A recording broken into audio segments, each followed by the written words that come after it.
Hello Philippines and hello world! Good morning! Yes, for today's video, sasamahan niyo ako dahil gagala na naman kami ng aking mga kasamahan. Mga alagad ba?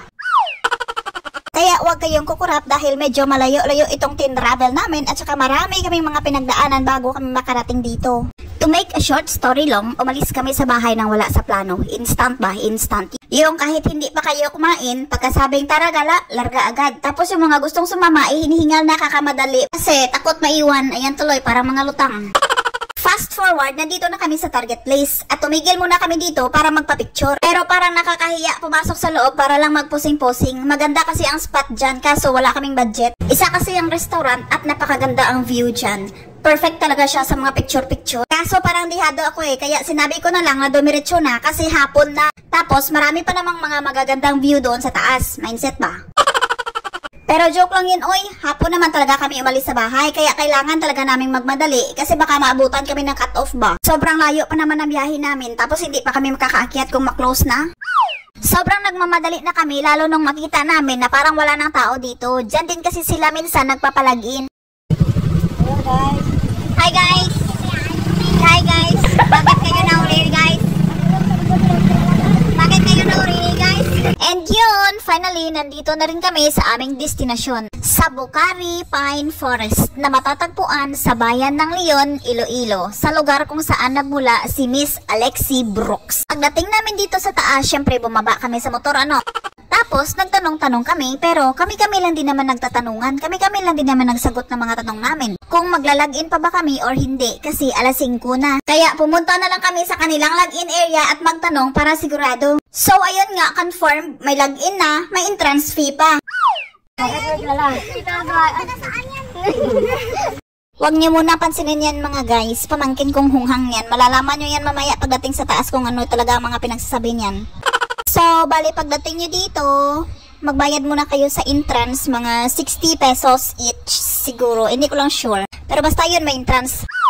Hindi na sana nila kami papasukin kasi sobrang late na kami tapos makuklose na sila. Pero ang sabi namin ay sobrang layo pa ng pinanggalingan namin. Kaya ayun, napilitan na lang sila. Yan talaga ang sinasabi kong parang may irimitan nyo na sumasanib sa akin palagi. So, bali, pangalawang balik ko na po pala yan dito. Ang una naming pagpunta dito is wala pa po yan siyang hagdan. At sobrang ganda na po siya ngayon. Kahit sobrang napakataas at sobrang mahabang lalakarin, pero sulit. Amazing talaga pagdating dito sa taas. Puro mga malalaking puno ng pine tree ang makikita mo. Tapos, pagtungtong mo dito ay may sasalubong sa'yo ng mga pagkain. Pero pagdating namin dito, yung pamangkin kong bida-bida kanina, tignan nyo, tignan. Hindi namin kilala yung lahat yun. Ay, hindi nakarasa ka dyan, guys. Sabi mo kanina, hindi mo kami kilala So ayun, hindi talaga niya tinanggap binigay namin sa kanya mga guys. Sinumbatan lang naman namin yun. Nahiya ata sa sinabi niya. Ganyan siguro kapag bida-bida ka at kapalaran na ang gumanti sa'yo. Well, anyways, dito sa taas, may binibenta silang kandila para sa mga makajos at mga mahilig bala mag-wish-wish. Dyan bumili kayo ng kandila at magmanalangin dyan at baka matanggap kayo ni San Pedro sa langit. O di kaya gusto nyong mag-wish. Kung mga single kayo, mag-wish kayo na makahanap kayo ng mga matitinong lalaki. At kapag nandito na kayo, hindi talaga pwedeng hindi kayo makaakyat dyan sa puno na yan at magpa-picture kasi yan po ang isa sa mga pinaka-highlight ng lugar na to. Marami din ang mga nagpo-photoshoot dyan mula sa iba't ibang lugar ng Iloilo. Yung mga pre-nap wedding photoshoots, yung mga pre-nap birthday debut photoshoots, basta marami talaga ang mga nagpapa-picture dito. Pagkatapos naming magpa-picture doon, lumipat na kami dito sa kanilang stone cliff. Pero hindi na po ako bumaba doon kasi dito pa nga lang sa daan papunta doon ay medyo nahirapan na ako. Medyo nahirapan nga sila ng mga expert na yan, bumalik pa. Kaya sila na lang talagang mga youngsters ang bumaba doon at tinintay ko na lang sila dito sa taas para magpa-picture bago kami umuwi. Alam niyo naman, medyo tumatanda naman din nyo na kahit pababa na, sumasakit pa rin ang tuhod. And since pagbaba namin, medyo maliwanag pa naman na pagpasyahan ng lahat na dumiretso muna dito sa kanilang chapel para magpa-picture. Total nandito lang rin daw kami, diretsuhin na rin namin. And ayun nga, pagdating dito, wala nang kime-kime, group picture agad kasi medyo lumalakas na rin yung mga huni ng kikik Mahirap na baka gabihin na ayun, pagkatapos ng 1, 2, 3 picture, go! Larga naman kami agad.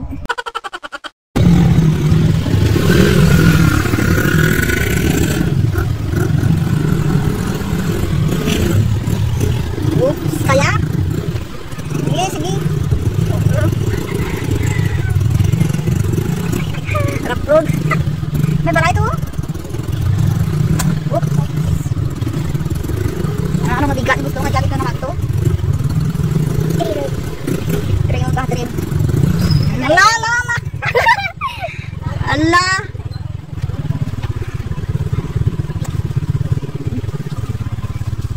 Oops, oops, oops, oops, oops, oops, oops. Toriel Farm. Sarado. Sarado rin? Close rin? Libot. Libot, close. Libot. Alam ko na to.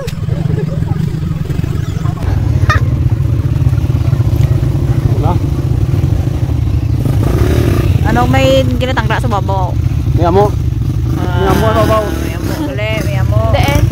Sa babaw amo. Deen. Sakal, suwa mo.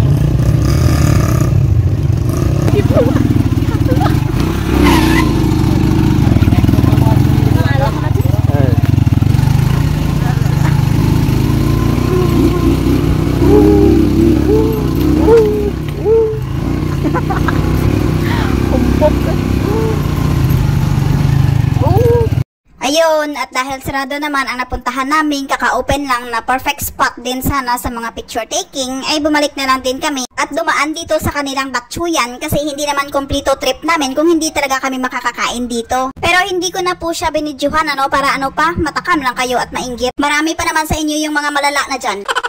So ayun, nakita nyo naman yan kung gaano nakadilim kami lumabas, ginabi talaga kami doon sa loob, boy. Sa dinami ba naman naming pagsisilbihan nila, sobrang gutom pa din naman namin. So ayun mga guys, dahil medyo ginabi-gabi na kami, kaya ifa-fast forward ko na lang talaga kung ano yung mga dinaanan namin, kung saan kami dumaan, at kung ano yung mga binili namin, hanggang sa makauwi na kami. And since nasa teritoryo na din kami ng Leon, dumaan muna kami dito sa kanilang plaza para magpahinga muna sandali. Para isahang trip lang ba, may nagre-reklamo na din naman kasi na masakit na daw ang balakang niya. Yan yung mahirap kapag may mga kasama ka mong atat na atat sumama, tapos pagdating doon sisirain ang din naman yung trip nyo.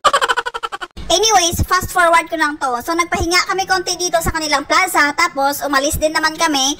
At dumaan muna kami sa kanilang public market para bumili sana ng isda. Pero sarado na daw kasi sino ba namang hunghang ang magtitinda ng isda ganoong oras, oy? Kaya nagtanong-tanong na lang din kami doon kung saan pa may mga nagtitinda ng isda sa ganoong oras. And ayun nga, tinuro kami doon sa kabilang eskinita at meron nga din namang isda. Kaya kami nagkandara pang bumili noon para pang ulam kasi hindi namin alam kung pagdating sa bahay may madadatnan pa kaming pagkain sa ganoong oras na kami umuwi. So ayun nga mga guys, nakabili na kami ng isda, tapos dumaan kami sa 7-Eleven para bumili ng mga alak-alaks, alam niyo na. Pero hindi ko na po nabidyohan yung pagdaan namin sa 7-Eleven kasi para ano pa, uy? And then, dumiretso na kami umuwi. So, ayun lang, that's all for today's video. Thank you so much sa inyong lahat-lahat sa walang sawang nanonood palagi ng aking mga anik-anik na mga vlogs.